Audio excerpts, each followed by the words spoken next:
மாபெரும் தலைவர்கள் வழிநடத்திய மாண்பும் மாபெரும் வரலாற்று சிறப்பு கொண்ட இந்த சட்டமன்ற பேரவையின் 17வது சட்டமன்ற பேரவைக்கு நம்மையும் நம்ம தமிழக வெற்றி கழகத்தை சார்ந்த சட்டமன்ற உறுப்பினர்களையும் தேர்ந்தெடுத்து அனுப்பின நிரந்தரமாக என் நெஞ்சில் குடியிருக்கும் தாயன்புமிக்க தமிழக மக்கள் அனைவருக்கும் என்னுடைய மனப்பூர்வமான நன்றிகள்.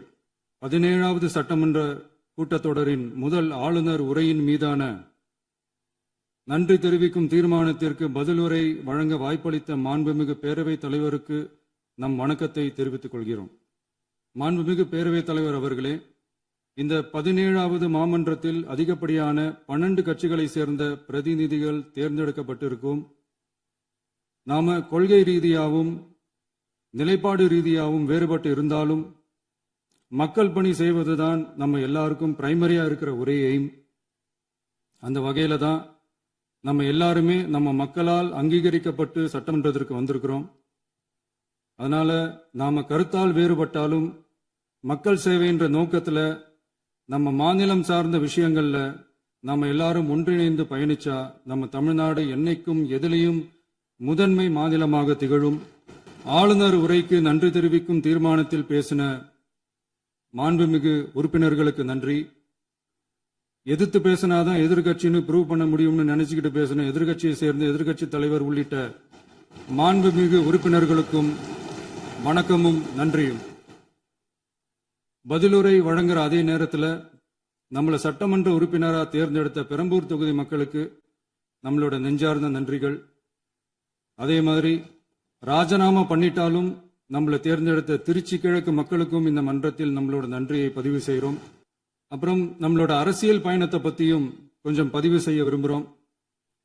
நாம ஏதோ ஷூட்டிங்ல இருந்து நேராக வந்து சிஎம் ஆன மாதிரியே சில பேர் ஒரு இமேஜ் கிரியேட் பண்றாங்க.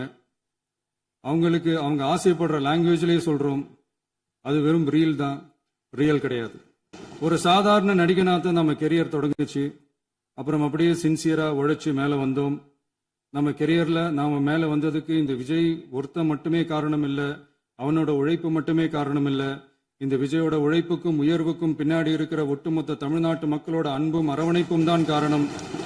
ஒவ்வொரு வீட்டில் இருக்க ஒவ்வொருத்தரும் நம்மள அவங்க வீட்டில் ஒருத்தனா ஏத்துக்கிட்டது தான் நமக்கு கடவுளும் மக்களும் தந்த மிகப்பெரிய வரம். அதுக்காகவே கடவுளுக்கு சமமான நம்மளோட சொந்தங்களான தமிழக மக்கள் அனைவருக்கும் மீண்டும் மீண்டும் நன்றி. இப்படி நம்மள தாயன்போடு அள்ளி அரவணைச்ச தமிழ்நாட்டு மக்களுக்கு நாம் எப்படியெல்லாம் துணையாக இருந்தோம், எப்படியெல்லாம் மக்களோட மக்களா இருந்தோம்னு சொல்றேன். 1990ஸ்லயே ரசிகர் மன்றமா இருந்தப்பவே மக்களுக்கு துணையா நிற்க ஆரம்பிச்சோம். அதுக்கப்புறம் நற்படி மன்றமாகவும் அதுக்கப்புறம் விஜய் மக்கள் இயக்கமாகவும் மாறி மக்களோட மக்களா நின்றுகிட்டு இருந்தோம். 2008 ஈழத் தமிழருக்கு ஆதரவா உண்ணாவிரதம் போராட்டம் செஞ்சோம். போர் முடிவுக்கு வரணும், நம்ம தொப்புள் கொடிய உறவுகளான ஈழத் தமிழர்களுக்கு பாதுகாப்பான நிம்மதியான ஒரு வாழ்வு கிடைக்கணும்னு அன்னைக்கே கோரிக்கை வச்சோம். 2009 ஆரம்பிச்ச விஜய் மக்கள் இயக்கம் வழியா நம்மளோட மக்கள் நல பணிகளை எக்ஸ்டெண்ட் அண்ட் எக்ஸ்பேண்ட் பண்ணிக்கிட்டே வந்தோம். கல்விக்கு துணையா இருந்தோம், சோசியல் சர்வீஸ் செஞ்சோம், வெள்ள நிவாரணத்துல துணையா இருந்தோம், கொரோனா காலத்துல மக்களுக்கு தோள் கொடுத்தோம். விலையில்லா விருந்தகம், குருதியகம், முட்டைப்பால் ரொட்டி திட்டம், விழியகம், பயிலகம், நூலகம், இப்படி பல வழியில மக்களுக்கு துணையா இருந்தோம். அப்புறம் நம்மளோட திரைப்படங்கள்ல நம்மளால முடிஞ்ச வரைக்கும் ஊழல் எதிர்ப்ப சொன்னோம், சமூக நீதியை சொன்னோம், கல்வியை பத்தி சொன்னோம், அரசியலை பத்தி சொன்னோம். அரசியலை பத்தி பேசுனதுனால நம்ம படங்கள் சந்திச்ச இதுவரைக்கும் சந்திக்கிற பிரச்சனையை பத்தி எல்லாருக்குமே தெரிஞ்சதுதான். இது மட்டும் இல்லாம 2011 நாகப்பட்டினத்துல மீனவர் பிரச்சனைகளுக்கு ஆதரவா ஒரு பெரிய பொதுக்கூட்டம் நடத்தினோம். மீனவர்கள் மீதான தாக்குதலை கண்டிச்சு பேசி அதுல நம்மளோட எதிர்ப்பை பதிவு செஞ்சோம். 2017 ஜல்லிக்கட்டு போராட்டத்தில் தமிழர் பண்பாட்டு உரிமைக்கான நம்மளோட ஆதரவை தெரிவிச்சோம். 2018 ஸ்டெர்லைட் போராட்டம், துப்பாக்கி சூட்ல பாதிக்கப்பட்ட நம்ம சொந்தங்களை நேர்ல சந்திச்சு ஆறுதல் சொன்னோம். 2021 உள்ளாட்சி தேர்தலில் விஜய் மக்கள் இயக்க வேட்பாளர்கள் போட்டியிட்டு ஜெயிச்சாங்க. கல்வி விருது விழா நடத்தி சிறந்த மதிப்பெண் பெற்ற மாணவ மாணவிகளுக்கு ஊக்கத்தொகையும் பரிசும் கொடுத்தோம். 2024 தமிழக வெற்றி கழகத்தை ஆரம்பிச்சோம். ஆரம்பிச்ச உடனேயே CAA-வை எதிர்த்து அறிக்கை விட்டோம். அரசியல் கட்சி ஆரம்பிச்சு விழுப்புரம் மாவட்டத்தில் விக்கிரவாண்டியில நம்மளோட முதல் மாநில மாநாட்டிய வெற்றி கொள்கை திருவிழாவா நடத்தினோம். தந்தை பெரியார், பெருந்தலைவர் காமராஜர், அண்ணல் அம்பேத்கர், வீரமங்கை வேலுநாச்சியார், மக்கள் சேவகர் அஞ்சலை அம்மாள்னு நம்மளோட 5 கொள்கை தலைவர்கள் அறிவிச்சோம். இந்தியாவிலே 2 பெண் ஆளுமைகளை கொள்கை தலைவர்கள் அறிவிச்ச ஒரே கட்சி நம்ம டிவிக்கு மட்டும்தான் என்ற பெருமையோடு அறிவிச்சோம். பெரியார் சொன்ன மாதிரியே அவர் சொன்னதுல நமக்கு ஏற்புடையதை மட்டும் எடுத்துக்கிட்டோம். அவரோட கடவுள் மறுப்பு கொள்கையில நமக்கு உடன்பாடு இல்லைன்னு ஓப்பனா அறிவிச்சோம். நமக்கு கடவுள் நம்பிக்கை உண்டுன்னு அறிவிச்சோம். யாரோட நம்பிக்கைக்கும் நாம் எதிரானவங்க இல்லைன்னு தெளிவா அறிவிச்சோம். பெண் கல்வி, பெண்கள் முன்னேற்றம், சமூக சீர்திருத்தம், சமூக நீதி, இப்படி பெரியாரோட கருத்துக்களை நிறையவே ஏத்துக்கிட்டோம்னு அறிவிச்சோம். அண்ணல் அம்பேத்கரோட சம வாய்ப்பு, சம நீதி, சமத்துவத்தை ஃபாலோ பண்ணுவோம்னு அறிவிச்சோம். பெருந்தலைவர் காமராஜரோட மதச்சார்பின்மையை ஏத்துக்கிட்டதோட அவரோட நேர்மையான நிர்வாகத்தையே ஒரு கொள்கையா ஏத்துக்கிட்டோம்னு அறிவிச்சோம்.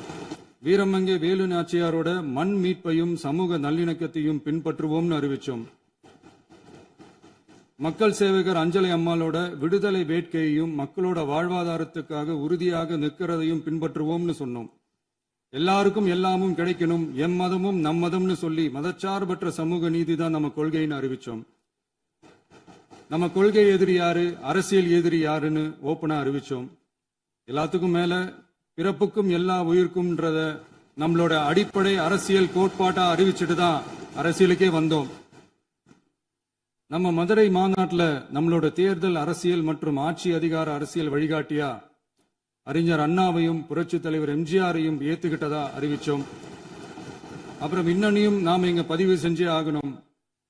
எல்லாரும் கட்சி ஆரம்பிச்சுட்டு தான் ஒவ்வொரு வீட்டுக்குள்ளேயும் போவாங்க. ஆனா நாம ஒவ்வொரு வீட்டுக்குள்ளேயும் போனதுக்கு அப்புறம் தான் கட்சியவே ஆரம்பிச்சிருக்கிறோம். ஒவ்வொரு வீட்டுல ஒவ்வொருத்தரும் நம்மள அவங்க பிள்ளையா, மகனா, அண்ணனா, தம்பியா ஏத்துக்கிட்டதும் இயல்பா நடந்துச்சு. தமிழ்நாட்டு மக்களோட மனசுக்குள்ள போறதுக்கு நாம பட்ட பாடு நமக்கு மட்டும்தான் தெரியும். இதெல்லாம் புரிஞ்சாலும் புரியாத மாதிரி இருக்கிறவங்க தான் நம்மள நடிகன் என்று சொல்லியும் நம்ம கட்சிய நடிகன் கட்சின்னு சொல்லியும் சில நக்கல், நையாண்டி இதெல்லாம் பேசுவாங்க. அதை பத்தி நமக்கு கவலை இல்லைன்னு.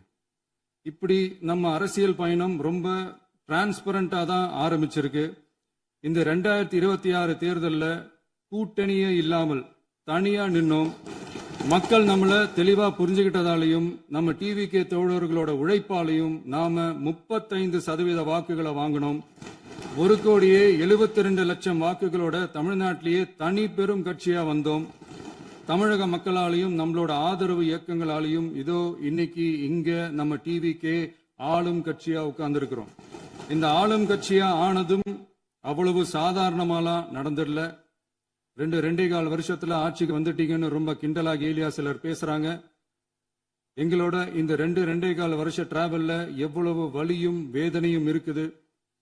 நம்மளோட மக்கள் சந்திப்புக்கே அவ்வளவு இடையூறு, அவ்வளவு தடைகள், ஊர் உலகத்துல யாருக்கும் இல்லாத ஒன்னா நமக்கு மட்டுமே தனியா ஸ்பெஷலா எக்ஸ்க்ளூசிவா நிறைய நிபந்தனைகள், நெருக்கடிகள், கட்டுப்பாடுகள், நம்மளை சந்திக்க வர்ற மக்களுக்கு சரியான பாதுகாப்பு இல்லாம, நம்ம கூட்ட நிகழ்ச்சிக்கு போதுமான பாதுகாப்பு இல்லாமன்னு இன்னும் வெளியே சொல்ல முடியாத நிறைய சூழ்ச்சிகள் எல்லாத்தையும் தாண்டி தான் நாம் இந்த இடத்துக்கு வந்திருக்கிறோம். But still miles to go. நம்ம டிராவல்ல எல்லாத்துக்கும் உச்சமா நம்மளோட சொந்தங்கள், நம்மளோட உறவுகள், 41 பேர் கரூர் சம்பவத்தில் இழந்த வேதனை எல்லாம் எப்படி சொல்றதுனே தெரியல. நம்ம மனசை விட்டு என்னைக்கும் அந்த வலியும் வேதனையும் நீங்கவே நீங்காது. அதுலயும் நம்ம மேலேயே பழி போட்ட கொடுமையெல்லாம் இருக்கும் பாருங்க, அதெல்லாம் வேற லெவலுங்க. என்னத்துக்கு அப்படியெல்லாம் செஞ்சாங்கன்னு தெரியல. அரசியல்னா இப்படியெல்லாம் கொடூரமா இருக்கணுமா என்ன? சரி விடுங்க. இந்த விஜய் இவனோட மக்களுக்காக எதையும் தாங்க தயாரா ஆகிட்டான். இவ்வளவு பெயின்ஃபுல்லான நம்ம பொலிட்டிக்கல் டிராவல்ல நம்மளோட மிகப்பெரிய ஆறுதலும் பலமும் என்ன தெரியுமா? என் நெஞ்சில் குடியிருக்கும் என்னோட தமிழ்நாட்டு மக்களும், என் உயிருக்கு உயிரான என்னோட தோழர்களும் தான். அவங்களோட பலத்தால தான். அன்னைக்கு 1967 முன்னாள் முதல்வர் மாண்புமிகு அறிஞர் அண்ணா அவர்கள் தலைமையில் அமைஞ்ச சாமானியர்களோட ஆட்சி மாதிரி, 1977 முன்னாள் முதல்வர் மாண்புமிகு புரட்சி தலைவர் எம்ஜிஆர் அவர்கள் தலைமையில் அமைஞ்ச மிக சாமானியர்களோட ஆட்சி மாதிரி, இதோ இன்னைக்கு அதே வரிசையில 2026 சட்டமன்ற தேர்தலில் இந்த விஜயோட தோழர்கள் இடம்பெற்ற ஒரு மிக மிக சாமானியர்களின் ஆட்சி அமைஞ்சிருக்கு. வாகை சூடும் வரலாறு திரும்பி இருக்கிறது. இப்படி ஒரு தீர்ப்பை மக்கள் அளிச்சதுனாலதான் தமிழக வரலாற்றில் ஒரு மகத்தான கூட்டணி ஆட்சியை நாம் அமைச்சிருக்கிறோம். இளைஞர்களால என்ன செய்ய முடியும், பெண்களால என்ன செய்ய முடியும்னு கேட்டவங்களுக்கான பதில் தான் இன்னைக்கு அமைஞ்சிருக்கிற நம்ம ஆட்சி. ஒரே ஒரு குடும்பம் மட்டும் முக்கியம்னு சொல்றது நம்மளோட ஆட்சி அதிகார அரசியல் இல்ல. தமிழ்நாட்டில் இருக்கிற ஒவ்வொரு குடும்பமும் முக்கியம்னு சொல்றது தான் நம்ம அரசியல், நம்மளோட ஆட்சி அதிகாரம், அதான் நம்மளோட மனசாட்சி உள்ள மக்களாட்சி. இந்த 2026 தேர்தலில் யாராலும் உடைக்கவே முடியாதுன்னு சொன்ன மதத்தை உடைச்சோம், சாதியை உடைச்சோம், முக்கியமா காசு கொடுத்து ஓட்டு வாங்குற ஒரு நச்சு கலாச்சாரத்தையே சுக்கு நூறா தூள் தூளா உடைச்சிருந்தோம். நாம கிளீன் கவர்னன்ஸ் அண்ட் குட் கவர்னன்ஸ்ல உறுதியா இருக்கிறோம். இப்ப மட்டும் இல்ல, எப்பவுமே இப்படிதான் இருப்போம். இதுல 100% இது உண்மைன்றதுனாலதான் பாரம்பரியமான தினத்தந்தி பத்திரிகை ஊழலின் ஊற்றுக்கண் அடைக்கப்படுகிறதுன்னு 16/6/2026 அன்னைக்கு ஒரு தலையங்கமே எழுதியிருக்கு. ஒரு தவறு செய்தால் அது தெரிந்து செய்தால் அவன் தேவன் என்றாலும் விடமாட்டேன் என்று எம்ஜிஆர் அன்று பாடினார். அதை இன்று விஜய் செயலில் காட்டுகிறார்னு அந்த எடிட்டோரியல்ல எழுதியிருக்கு. இந்த நேரத்தில் தினத்தந்திக்கு நம்மளோட நன்றியை தெரிவிச்சுக்கிறோம். அரசியலுக்கு வந்து 2 வருஷம் தான் ஆகுது. உங்களுக்கு என்ன தெரியும், உங்களால என்ன முடியும்னு கேலியா கேட்டவங்களுக்கு தினத்தந்தியோட பதிலை இப்போதைக்கு போதும்னு நினைக்கிறேன். என்னென்னமோ செய்வான்னு சொல்றானே இந்த விஜய், பல வருஷமா இருக்கிற ஒரு பதவி வெறி பிடிச்ச அரசியலை உடைச்சி எப்படி செய்வான்னு நம்ம மக்களை யோசிச்சிருவாங்க.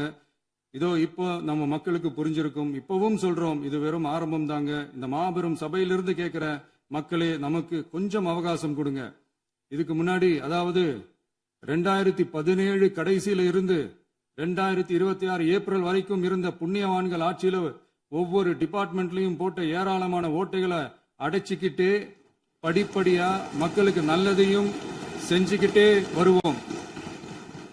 அதனாலதான் நமக்கு எதிரா யார் யாரோ சேரவே மாட்டாங்கன்னு நினைச்சவங்க எல்லாம் ஒன்னா சேர்றாங்க. நம்ம ஆட்சிக்கு டேட்டு குறிக்கிறாங்க. சரி, அவங்கள நம்ம மக்களே பார்த்துப்பாங்க, அதை விடுங்க. நாம ஆட்சிக்கு வந்து சரியா 40 நாள் ஆகுது. அதுக்குள்ள என்ன செஞ்சீங்கன்னு கேட்கிறாங்க. ஒரு லிஸ்ட் ஒன்னு சொல்றேன் கேளுங்க. பெண்கள் பாதுகாப்புக்காக சிங்கப்பெண் சிறப்பு படை, 200 யூனிட் வரை கட்டணமில்லா மின்சாரம், போதைப் பொருள் ஒழிப்புக்காக தனிப்படை, குறுவை நெல் சாகுபடியை ஊக்குவிப்பதற்காக 134.83 கோடி சிறப்பு தொகுப்பு திட்டம், வழிபாட்டு தலம், ஸ்கூல், பஸ் ஸ்டாண்டுன்னு அதுக்கு பக்கத்துல இருக்கிற 717 மதுபான கடைகள் மூடப்பட்டன. அங்க வேலையில் இருந்தவர்களுக்கு வேறு கடைகளில் வேலை, கவனிக்கப்படாமல் விடப்பட்ட அம்மா உணவகங்கள் புதுப்பிக்கப்பட்டன. பத்திரப்பதிவு துறையில் பகல் கொள்ளைக்கு புல் ஸ்டாப் வைக்கப்பட்டுள்ளது. வருகையில்லா ஆவண பதிவு முறை கொண்டுவர உத்தேசிக்கப்பட்டு செயல்பாட்டில் உள்ளது. அரசு மற்றும் தனியார் மருத்துவமனையில் ஸ்கேன் மையங்களில் கருவுறுவதற்கு முன் மற்றும் பின் ஏற்படும் தவறுகளை கண்காணிக்கவும், மருத்துவ நிறுவனம் முறைப்படுத்தும் சட்ட விதிகள் பின்பற்றப்படுகிறதா என கண்காணிக்கவும், மருத்துவ மற்றும் ஊரக பணிகள் இயக்கத்தின் பயன்பாட்டிற்காக 40 புதிய வாகனங்கள் வழங்கப்பட்டுள்ளது. கூட்டுறவு வங்கியின் ஏழை எளிய மக்கள் வாங்கிய கடனுக்கு முதல் முத்தாய்ப்பாக ரூபாய் 2045 கோடி தள்ளுபடி வழங்கி ஆணையிடப்பட்டுள்ளது. ஒன்றிய அரசிடம்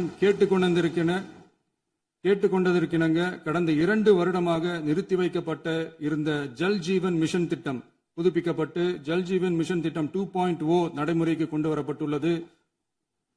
18,500 கோடி அளவில் உறுதியளிக்கப்பட்ட காஞ்சிபுரம் மாவட்டத்தில் மைய விரிவாக்க திட்டம், கோயம்புத்தூரில் மின்னணு பொருட்கள் மற்றும் மின்னணு அமைப்புகள் உற்பத்தி திட்டம் மற்றும் திருவள்ளூர் மாவட்டத்தில் காட்டுப்பள்ளி LNT கப்பல் கட்டும் தளம் விரிவாக்க திட்டத்திற்கு ஒப்பந்தங்கள் போடப்பட்டுள்ளன. அனைத்து நிர்வாக நடவடிக்கைகளும் மின்னணு முறையில் மாற்றம் கொண்டு வர நடவடிக்கை எடுக்கப்பட்டு வருகிறது. சட்டவிரோத கல்குவாரி மற்றும் அனுமதியின்றி கனிமங்களை எடுத்துச் செல்வது தடுக்கப்பட்டுள்ளது.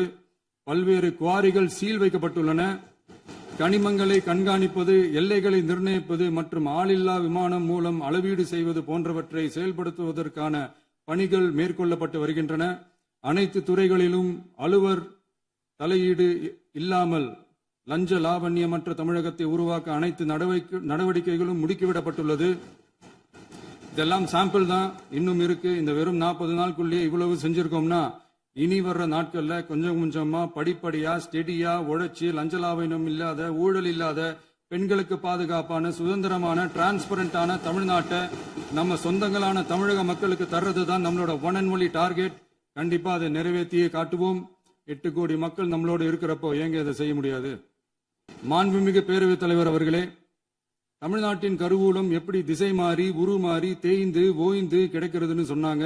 திசை மாறி உருமாறி தேய்ந்து ஓய்ந்துன்னு வசனம் மாதிரி ரைமிங்கா இல்லாம வளமான இலக்கியமா இதே சபையில பேசினவங்களோட திறமையான ஆட்சியில நடந்த நிதி மேலாண்மையை பத்தி வெள்ளை அறிக்கையா வெளியிட்டோம். வெள்ளை அறிக்கை வந்ததிலிருந்தே கண்ணை கட்டுதுங்க. அந்த காலத்துலதான் பிள்ளையோ பிள்ளை தொல்லையோ தொல்லைன்னு சொன்னாங்க. அதே மாதிரி தாங்க அவங்க ஆட்சியாலையும் அவங்களாலையும் இன்னைக்கு தமிழ்நாட்டுக்கே தொல்லையோ தொல்லை. இப்படி ஒரு நிலைமையை உண்டாக்கி வச்சுட்டு இவங்க சொல்றாங்க நமக்கு ஆட்சி செய்ய தெரியாதுன்னு. நம்ம அமைச்சர்களுக்கும் நம்ம சட்டமன்ற உறுப்பினர்களுக்கும் ஒன்னும் தெரியாதுன்னு. ஆமாங்க, எங்களுக்கு தெரியாதுதான்.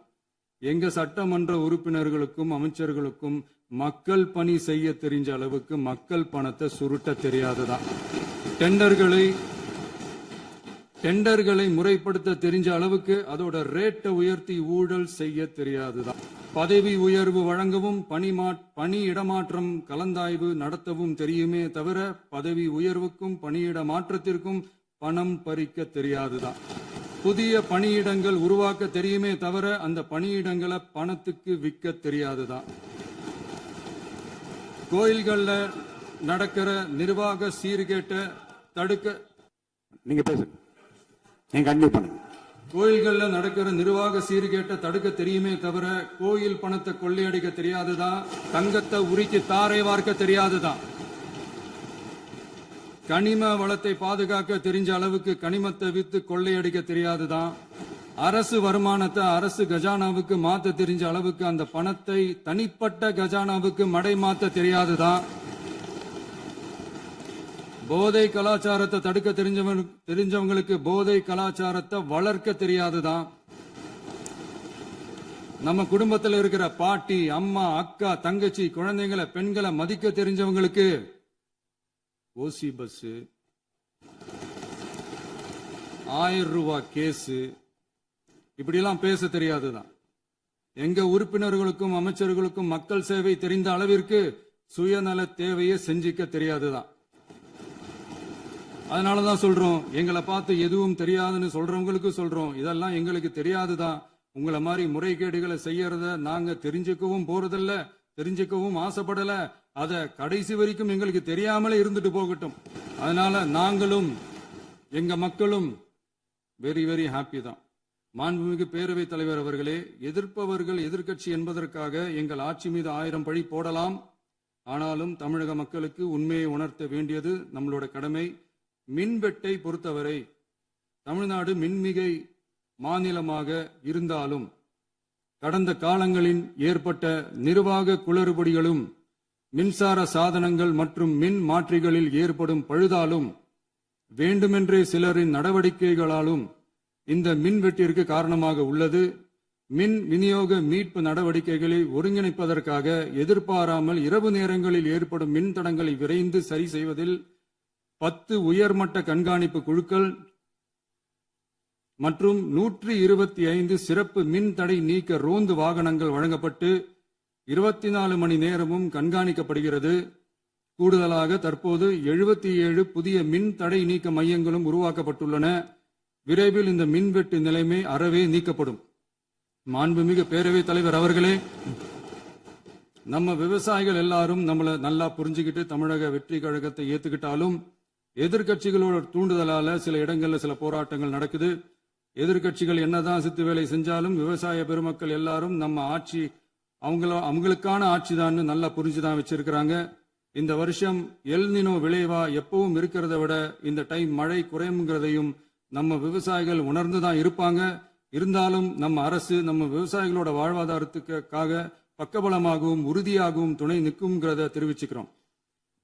நம்ம தமிழகத்தில் ஏற்கனவே நடந்த அதி அற்புதமான சூப்பரான நிர்வாக திறன் கொண்ட 50 வருஷ அரசியல் அனுபவம் கொண்ட 2.0, 3.0, 4.0 பல 0.0 மாடல் ஆட்சி நடத்த கனவு கண்டவங்களோட அட்டகாசமான ஆட்சிக்காரங்க பல்வேறு விதமான நிதி நெருக்கடியை நம்ம மக்களுக்கும் நமக்கும் பரிசா கொடுத்துட்டு போய் இருந்தாலும் கூட்டுறவு வங்கிகளின் மூலம் 75,000 வரை பயிர்கடன் பெற்று குறு சிறு இதர பெரு விவசாயிகளுக்கு 100% முழுமையான பயிர்கடன் தள்ளுபடியும் 75,000 மேல் கடன் பெற்றவர்களுக்கு குறைந்தபட்சமாக 35,000 பண பயன் கிடைக்கும் அளவிற்கு மொத்தம் 14,43,504 விவசாயிகளுக்கு ரூபாய் 5,932.23 கோடி பயிர்க்கடன் தள்ளுபடி வழங்கப்பட்டுள்ளது. மாண்புமிகு பேரவைத் தலைவர் அவர்களே, நாம ஒன்றியத்தில் கூட்டுறவு கூட்டாட்சி, மாநிலத்தில் சுயாட்சி என்ற கொள்கையை கொண்டவங்க தான் ஏற்கனவே அறிவிச்சிருக்கிறோம். தற்போதைய ஒன்றிய அரசு சார்ந்த கட்சியுடன் அரசியலில் கொள்கை அளவில் நேர் எதிராக நிக்கிறவங்க தான் நாம. அதே சமயத்தில் எதுக்கெடுத்தாலும் கண்ணை மூடிக்கிட்டு ஒன்றிய அரசோட மோதல் போக்கை விரும்புறவங்க நாம இல்ல. நமக்கு எப்பவுமே தமிழகத்தின் வளர்ச்சி மட்டும்தான் முக்கியம். அதுக்காக நம்மளோட அரசியல் ரீதியான கொள்கைகளையோ மாநில உரிமைகளையோ கொஞ்சம் கூட விட்டு கொடுக்கவே மாட்டோம். அதுல ரொம்ப தெளிவாகவும் உறுதியாகவும் இருக்கிறோம். இனியும் இப்படித்தான் இருப்போம். அதுல ஒருபோதும் மாற்றமே இருக்காது. அதனால இதுல யாரு திசை திருப்ப வேலையில் ஈடுபட்டாலும் அவங்க எல்லாரும் மக்கள் மத்தியில் தோற்பது உறுதி. எனவே நம்ம மக்களுக்கோ சிறுபான்மை சகோதரர்களுக்கோ நம்ம ஆதரவு இயக்கங்களுக்கோ எந்தவித சந்தேகமும் வேண்டாம். நாம் யாரோட டீமும் இல்ல. நாம எப்பவுமே பியூரான பீப்புள்ஸ் டீம். இன்னும் சொல்ல போனா நாம secular team, social justice team. மாண்புமிகு பேரவைத் தலைவர் அவர்களே, அரசு விழாக்கள், கல்வி நிறுவனங்கள் மற்றும் பல அதிகாரப்பூர்வ நிகழ்ச்சிகளோட தொடக்கத்துல நம்ம தமிழ்தாய் வாழ்த்த பாடுறதுதான் வழக்கமா இருக்கு. தமிழ்தாய் வாழ்த்த பொறுத்த வரைக்கும் நம் அரசு இதுல நம்மளோட உறுதியான நிலைப்பாட்டை ஒன்றிய அரசுக்கு மிக தெளிவா தெரிவிச்சிருக்கு. அது இல்லாம இதில் மாநில அரசின் கொள்கைக்கு ஏற்ப ஒன்றிய அரசின் அறிவிக்கையில் திருத்தம் மேற்கொள்ள கோரிக்கையும் விடுக்கப்பட்டுள்ளது. நீட் தேர்வை பொறுத்தவரை கிராமப்புற மற்றும் பொருளாதார ரீதியாக பின்தங்கிய மாணவர்களுக்கு சமமான வாய்ப்பை வழங்குவதில்லை. மருத்துவ கல்வியில் சமூக நீதி மற்றும் சம வாய்ப்பை நீட் பாதிக்கிறது என்பதை உணர்கிறோம். எனவே மருத்துவ படிப்புகளுக்கான சேர்க்கையை 12ஆம் வகுப்பு மதிப்பெண்களின் அடிப்படையில் நடத்த வேண்டும் என்று நமது அரசு வலியுறுத்தி வருகிறது. மத்திய அரசிடம் நீட்டிலிருந்து தமிழ்நாட்டிற்கு விலக்கு வழங்க வேண்டும் என்று கோரிக்கை விடுத்துள்ளது. மாண்புமிகு பேரவைத் தலைவர் அவர்களே, பேரறிஞர் அண்ணா அவர்கள் தலைமையிலான அரசு 1968 இருமொழி கொள்கையை நடைமுறைப்படுத்தியது. தமிழ் ஆட்சி மொழி, தமிழ் மொழியை பாதுகாப்பது, மாணவர்களுக்கு ஆங்கிலத்தின் மூலம் உலக அளவிலான வாய்ப்புகளை வழங்குவது, எந்த ஒரு மொழியையும் கட்டாயமாக திணிப்பதை தவிர்ப்பது மற்றும் எதிர்ப்பது, நிலத்தின் மொழி மற்றும் பண்பாட்டு அடையாளத்தை பேணுவது என்பதை நம் தமிழக வெற்றிக் கழக ஆட்சி ஏற்றுக்கொண்டுள்ளது. எனவே தமிழ்நாட்டில் தமிழ் ஆட்சி மொழி மற்றும் இருமொழி கொள்கை என்பதில் நமக்கு மாற்று கருத்தே இல்லை. மாண்புமிகு பேரவைத் தலைவர் அவர்களே, கடந்த 11/6/2026 அன்று நடந்த நிதி ஆயோக் கூட்டத்தில் தமிழ்நாடு அரசின் சார்பாக கலந்து கொண்டு வறுமையற்ற தமிழ்நாடு இயக்கம் உருவாக்க தேவையான நிதியையும், தமிழ்நாட்டுக்கு 2 எய்ம்ஸ் மருத்துவமனைகளை தருமாறும், மருத்துவம் மற்றும் பல் மருத்துவ படிப்பிற்கு 12ஆம் வகுப்பு மதிப்பெண் அடிப்படையில் இடங்களை நிரப்புதல் குறித்தும், செயற்கை நுண்ணறிவு தொடக்க நிறுவன வளர்ப்பு மையங்கள் தமிழ்நாட்டில் அமைக்கவும், இளைஞர் திறன் மற்றும் வேலைவாய்ப்பு இயக்கம் செயல்படுத்த வேண்டியும், பெண்கள் தலைமையிலான வளர்ச்சி குறித்தும், மீனவ சமுதாயங்களின் வாழ்வாதாரம் மற்றும் மீன்பிடி படகுகள் மற்றும் மீனவர்களை விடுவித்தல் குறித்து நிரந்தர நடவடிக்கை எடுக்க வேண்டியும், காலநிலை தாங்கும் தன்மை பெருந்திட்டம் 2045 கீழ் விண்வெளி உற்பத்தி மையத்தை தேசிய விண்வெளி உற்பத்தி மையமாக அறிவிக்க கோரியும், தமிழ்நாட்டில் சாலை போக்குவரத்து, நெடுஞ்சாலை மற்றும் ரயில்வே அமைச்சகத்தின் மேம்பாட்டு குறித்தும், அனைத்து கிராமங்களையும் டிஜிட்டல் இணைப்பு வசதி ஏற்படுத்துதல் குறித்தும், கூட்டு குடிநீர் திட்டம் தொடரவும்,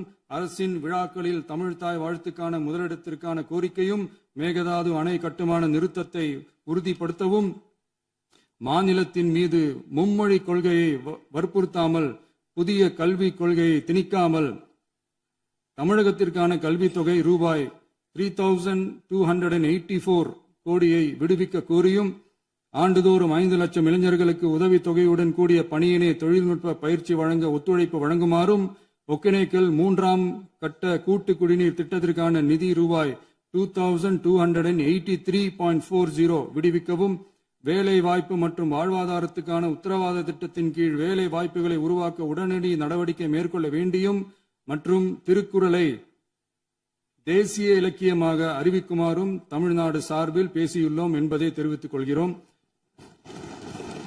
மாண்புமிகு பேரவைத் தலைவர் அவர்களே, அண்டை மாநிலங்களுடனான நட்புறவு ஒரு மாநிலத்தின் வளர்ச்சிக்கும் நாட்டின் ஒற்றுமைக்கும் மிகவும் அவசியமானது. தமிழ்நாடு தனது அண்டை மாநிலங்களுடன் நதி நீர் பங்கீடு, பொருளாதாரம், கல்வி, கலாச்சாரம் மற்றும் போக்குவரத்து துறைகளில் நல்லுறவை பேணி வருகிறது. பரஸ்பர மரியாதை, ஒத்துழைப்பு மற்றும் கூட்டாட்சி தத்துவத்தின் அடிப்படையில் அண்டை மாநிலங்களுடனான நட்புறவை வலுப்படுத்தவும் நமது ஆட்சியில் காக்கப்படுகிறது.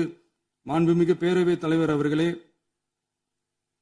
சட்டம் ஒழுங்கை பத்தி பேச்சு வந்தது. சட்டம் ஒழுங்கு சரியா இருக்கணும் அப்படின்றதுல எங்களுக்கு மாற்று கருத்தே கிடையாது. கண்டிப்பா லா அண்ட் ஆர்டர் கரெக்டா இருக்கணும், கரெக்டா இருக்கும், இருக்க வைப்போம். அதே மாதிரி பெண்கள் பாதிக்கப்படுறதையும் இங்க யாராலையும் சகிச்சுக்கவே முடியாது. அதுக்கான கடுமையான நடவடிக்கைகள் நம்ம அரசு எடுத்துக்கிட்டு இருக்கிறோம். இந்த சிங்கப்பெண் சிறப்பு அதிரடி படை கூட அதுக்கான ஒரு ஃபர்ஸ்ட் ஸ்டெப் தான். அதே மாதிரி இந்த போதைப் பொருள் நடமாட்டம் அதை கண்ட்ரோல் பண்றதுக்கும் நம்ம அரசு கடுமையான நடவடிக்கைகள் எடுத்துக்கிட்டு இருக்கிறோம். அதையும் கண்டினியூ பண்ணி எடுப்போம். மாண்புமிகு பேரவைத் தலைவர் அவர்களே, இப்ப நான் சொன்ன இந்த பிரச்சனைகள்லாம் இந்த 2026 போன மாசம் மே மாசம் 10ஆம் தேதி புதுசா வந்துடல. இதெல்லாம் பல வருஷமா இருக்கிற பிரச்சனைகள் தான், பல வருஷமா கண்டுக்காம விட்ட பிரச்சனைகள் தான். இன்னைக்கு எதிர்கட்சிக்காரங்க அதை பத்தி கேட்கும் போது எனக்கு அது அக்கறையா தெரியல, அவதூறு அரசியலா தான் தெரியுது, பழி போடுற அரசியலா தான் தெரியுது. இப்படி அவதூறு பழி போடுறவங்களை பார்த்து ஒன்னே ஒண்ணுதான் கேட்கணும்னு தோணுது. கடந்த 9-10 மாசமா நம்ம ஸ்டேட்ல சட்டம் ஒழுங்கு டிஜிபியே இல்ல. சட்டம் ஒழுங்கு டிஜிபியை போடுங்கன்னு சொல்லி எல்லாம் ஓஞ்சி போயிட்டோம். போன ஆட்சியில நடந்ததுக்கெல்லாம் இப்பதான் விடையே கண்டுபிடிக்கிறோம். நம்ம ஆட்சியில் இந்த போதைப் பொருள் நடமாட்டம் எல்லாம் தாறுமாறா அப்படியே பரவி கொட்டி கிடக்குது. இதெல்லாம் இனிஷியல் ஸ்டேஜ்லயே யார் கண்ட்ரோல் பண்ணியிருக்கணும்? போலீஸ் டிபார்ட்மெண்ட் அப்ப யார் கையில இருந்தது? இத்தனை கேள்வி நம்மளை பார்த்து கேட்கறாங்களே, ஒரே ஒரு கேள்வி தான் நான் கேட்கணும்னு தோணுது. போலீஸ் டிபார்ட்மெண்ட்டை கையில வச்சுக்கிட்டே பிகினிங்லயே இனிஷியல் ஸ்டேஜ்லயே இந்த போதைப் பொருள் நடமாட்டத்தை ஏன் கண்ட்ரோல் பண்ணல? மனசாட்சி உள்ளவங்க இந்த பிரச்சனையெல்லாம் ஏன் நடக்குதுன்றது அவங்களுக்கே நல்லா தெரியும். இன்னைக்கு சட்டம் ஒழுங்கை பத்தி கேள்வி கேட்க கூடாதா அப்படின்னா தாராளமா கேட்கலாம். இது ஜனநாயக அரசு, மன்னராட்சி எல்லாம் கிடையாது, மனசாட்சி உள்ள மக்களாட்சி. அதனால கேள்வி கேட்கலாம், எல்லாருக்கும் எல்லா உரிமையும் உண்டு. விமர்சனம் செய்யலாம், எல்லாருக்கும் எல்லா உரிமையும் உண்டு. ஆனா நம்ம ஆட்சியில என்ன நடவடிக்கைகள் எடுத்திருக்கோன்றது தெரிஞ்சுக்கிட்டு அதுக்கு ஏற்ற மாதிரி ஒரு நடுநிலையா பேசுனீங்கன்னா கொஞ்சம் நல்லா இருக்கும். சட்டம் ஒழுங்கை பத்தி யாருக்கு என்ன யோசனை இருந்தாலும், மக்கள் நலனுக்காக யாருக்கு என்ன யோசனை இருந்தாலும் அதை தாராளமாக சொல்லலாம். நம்ம அரசு அது காது கொடுத்து கேட்கும். ஆனா நம்ம அரசனுடைய நிர்வாகத்திறன் அதை பத்தி பேசுறவங்களுக்கு ஊரடிச்சு உலையில போட்டு ஊழல் மேல ஊழலா செஞ்சுக்கிட்டு அதுல இருந்து தப்பிக்கிறதுக்கு பேர் தான் நிர்வாகத்திறன் அப்படின்னு சொன்னா, அப்படிப்பட்ட ஒரு ஊழல் செய்யற நிர்வாகத்திறனை நம்ம அரசு ஒரு நாளும் செய்யாது. பொட்டி பெட்டியா பணத்தை வச்சுக்கிட்டு, பெட்டியை வச்சு எல்லாம் செஞ்சுக்கிட்டு, போதைப் பொருள் பாதுகாவல் கழக மாடல் அரசாங்கம் செஞ்ச ஒவ்வொரு ஊழலா வெளியில வந்துகிட்டு இருக்கு. டாஸ்மாக்ல பார்ட்டி ஃபண்ட், கட்சி நிதி அப்படின்ற பேர்ல அடிச்ச கொள்ளையெல்லாம் ஒண்ணா இப்போ கவர்மெண்டோட கஜானாவுக்குள்ள கொண்டு சேர்த்துக்கிட்டே இருக்கிறோம். இந்த டாஸ்மாக் மாதிரியே பல டிபார்ட்மெண்ட்லயும், மறுபடியும் சொல்றேன், கட்சி நிதின்ற பேர்ல அடிச்ச கொள்ளைய ஒண்ணா கவர்மெண்டோட கஜானாக்குள்ளேயே கொண்டு சேர்த்துக்கிட்டே இருக்கிறாங்க. இப்பவும் சொல்றேன், மக்கள் பணத்துல இருந்து ஒரு பைசா கூட தொடமாட்டோம், தொடவும் விடமாட்டோம், தொட்டா விடமாட்டோம். இதுக்கு முன்னாடி தொட்டவங்களையும் விடமாட்டோம். ஒவ்வொரு ஊழலா வெளியில வரும் போலே, ஒவ்வொரு வேஷமா கலைஞ்சிரும் போலே இங்க இருக்கிற நிறைய பேரு நடுங்கி போய் இதுல நம்ம மேல அவதூறு வேற. இப்ப புதுசா ஒரு வெப்பன் ஒண்ணு கொண்டு வந்திருக்காங்க. அது என்ன தெரியுமா? அவங்க தயவால தான் நம்ம ஆட்சி நடக்குதாம். மக்கள் தயவால இந்த ஆட்சி நடந்துகிட்டு இருக்கு.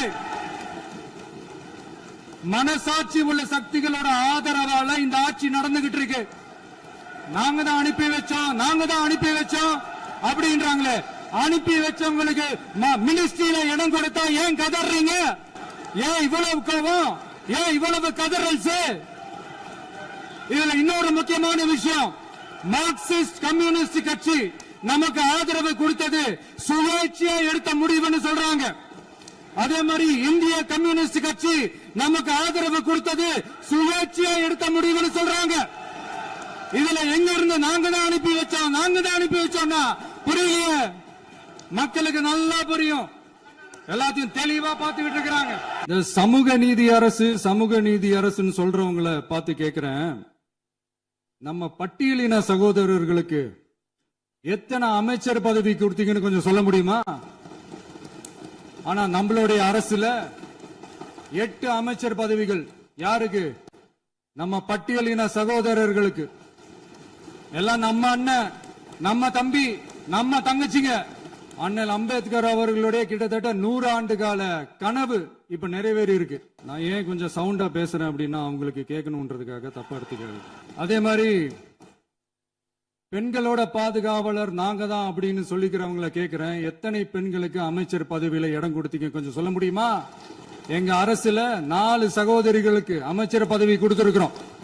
அதனால மக்களால் நிராகரிக்கப்பட்டு மக்களால் அகற்றப்பட்டவங்களுக்கு ஒண்ணு சொல்லிக்கிறோம், தப்பே செய்ய மாட்டோம், ஊழலே செய்ய மாட்டோம், நேர்மையா தான் இருப்போம், நியாயமா தான் இருப்போம் அப்படின்னு சொல்றவங்களால மட்டும்தான் கூட்டணி ஆட்சி அமைக்க முன் வரும். ஆட்சியிலையும் பங்கு, அதிகாரத்திலையும் பங்கு கொடுக்க முன் வரும். ஊழல்லையே ஊறி போனவங்களால இந்த கூட்டணி ஆட்சியோ, ஆட்சியிலையும் பங்கோ, அதிகாரத்திலையும் பங்கு கொடுக்க முன் வராது. மெஜாரிட்டி இருந்தாலும் தரமாட்டாங்க, மெஜாரிட்டி இல்லனாலும் தரமாட்டாங்க. கேட்டா ரெடிமேடா ஒரு பதில் ஒண்ணு வச்சிருப்பாங்க, கூட்டணி ஆட்சியை மக்கள் விரும்ப மாட்டாங்கன்னு. அதே மக்கள் தான் இப்ப அவங்கள பார்த்து சிரிக்கிறாங்க. நான் பதவி ஏத்த அன்னைக்கு கொஞ்சம் டைம் அவகாசம் கேட்டேன். எதுக்கு கேட்டேன்? நிதி நிலைமைலாம் கொஞ்சம் மோசமா இருக்குது, அதெல்லாம் கொஞ்சம் சரி செஞ்சுக்கிட்டு படிப்படியா கொஞ்சம் கொஞ்சமா நான் கொடுத்த வாக்குறுதிகள்லாம் செயல்படுத்துவேன், அதுக்காக கொஞ்சம் டைம் அவகாசம் கேட்டேன். நான் ஏதோ வேற எதுக்காகவோ வேற யாருக்காகவோ ஏதோ அவகாசம் கேட்ட மாதிரி. அடுத்து இங்க சபையில இல்லாதவங்களை பத்தி பேச வேண்டாம்னு நினைக்கிறேன். இங்க நம்மளை பத்தி அவதூறு பரப்புறதோட மட்டும் இல்லாம இப்ப நம்ம மக்கள் மேலேயும் அவதூறு பரப்ப ஆரம்பிச்சிட்டாங்க. மக்கள் நமக்கு ஓட்டு போட்டது தப்பான், குடும்பமா நமக்கு ஆதரிச்சது தப்பான். இது இப்போ இல்ல, நான் சொல்றது எம்ஜிஆர் அவர்கள் காலத்திலிருந்தே. அப்பவே அவர் ஜெயிச்சப்போ அதே மக்களை தப்பா பேசுறது. மக்கள் என்ன பண்ணிட்டாங்க, எம்ஜிஆர் என்ன பண்ணிட்டாரு, எம்ஜிஆர் என்ன இது பண்ணிட்டாரு. 50 வருஷமா ஒரே டெக்னிக்கா, டெக்னாலஜி எல்லாம் மாறி வேற எங்கேயோ போயிட்டு இருக்கு. பஸ் இதுல கொஞ்சம் டெக்னிக் ஆச்சும் கொஞ்சம் மாத்தினா கொஞ்சம் நல்லா இருக்கும்.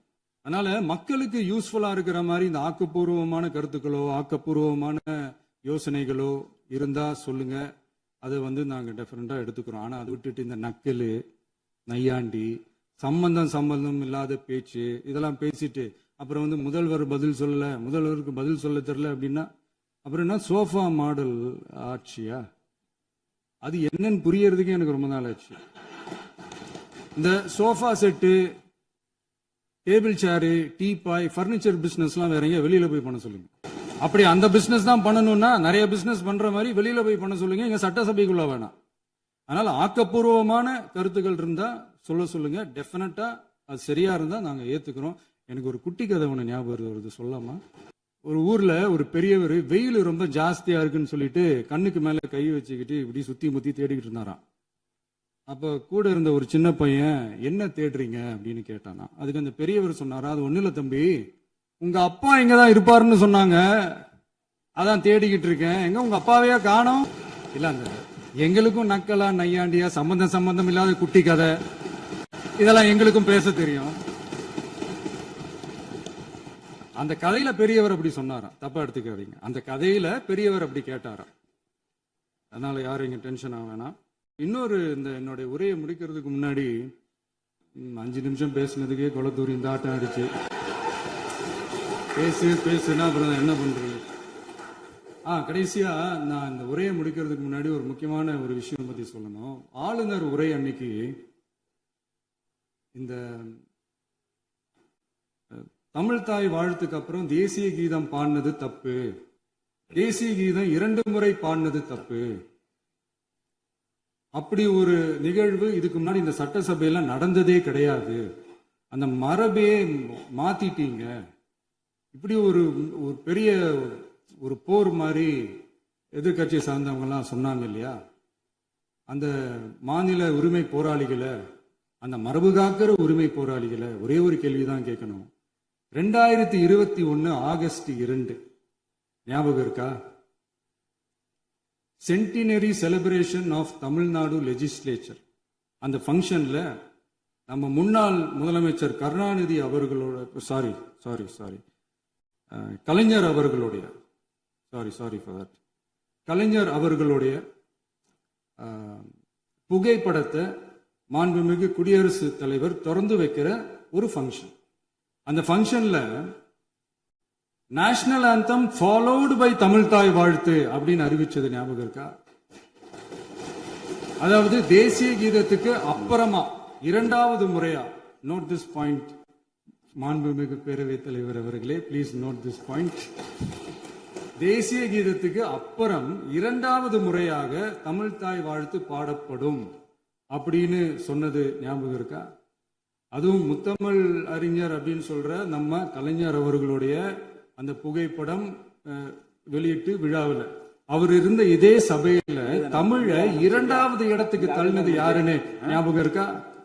அது மட்டும் இல்ல, அந்த தேசிய கீதத்தை நாட்டுப்பண் நேஷனல் ஆந்தம்னு சொல்லி அதே பங்கன்ல கடைசியா பங்கன் முடியும் போது செகண்ட் டைம் தேசிய கீதம் பாடினதும் ஞாபகம் இருக்கா? இதே அவையில் தான் அது அவை குறிப்பிலும் இருக்கிறது. இதே அவையில் தான் நடைபெற்றது. இந்த தக்க நேரத்தில் இந்த ஆதாரங்களை அளித்த மாண்பு முதல் அவர்களுக்கு நன்றியை தெரிவித்துக் கொள்கிறேன்.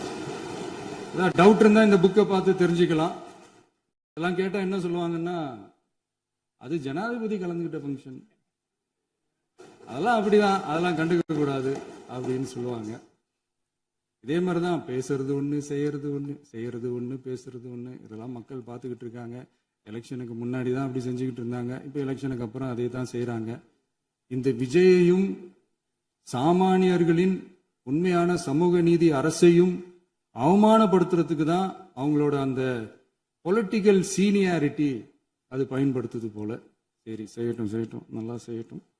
இப்போ ஆனாலும் நம்மளுடைய மாநில உரிமை, மொழி உரிமை, உத்தம உத்தரர் போல வேஷம் போடுற எதிர்கட்சிக்கு ஒன்றை மட்டும் ஆணித்தரமாக சொல்றோம். உங்களை மாதிரி தமிழ் தமிழ்னு சொல்லிக்கிட்டு, மொழி, பண்பாடு, கலாச்சாரம்னு சொல்லிக்கிட்டு ரெட்டை வேஷம் போடுறவங்க நாங்க கிடையாது. உலகெங்கும் வாழும் என் தமிழ் சொந்தங்களுக்கு நம்முடைய உத்தரவாதம் தமிழ் தான் எங்க உயிர் நாடி அப்படின்றத மறக்க மாட்டோம்.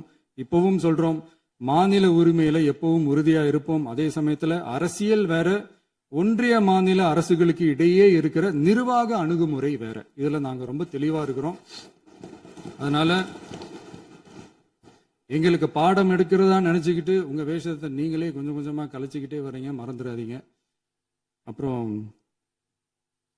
நேத்து எதிர்கட்சி தலைவர், மாண்புமிகு எதிர்கட்சி தலைவர் பேசும்போது நிறைய பேசினாங்க. அதுல ஒண்ணு மட்டும், அரசு சொல்றதா நினைச்சுக்கிட்டு நம்மளை இன்டைரக்டா ஈவில் அப்படின்ற அந்த வார்த்தையை யூஸ் பண்ணாங்க. எனக்கு ஒண்ணுதான் சொல்லணும்னு தோணுது. ஈவில்ஸ்னு டெவில்ஸ் பேசக்கூடாது. அவங்க இருந்திருந்தா ஒரு ஆக்ஷன் பண்ணணும்னு எனக்கு தோணுச்சு. எல்லாரும் போயிட்டாங்க. பர்மிஷன் பண்ணலாமா? இப்பவும் பண்ணலாம், ஒன்றும் தப்பு இல்லை.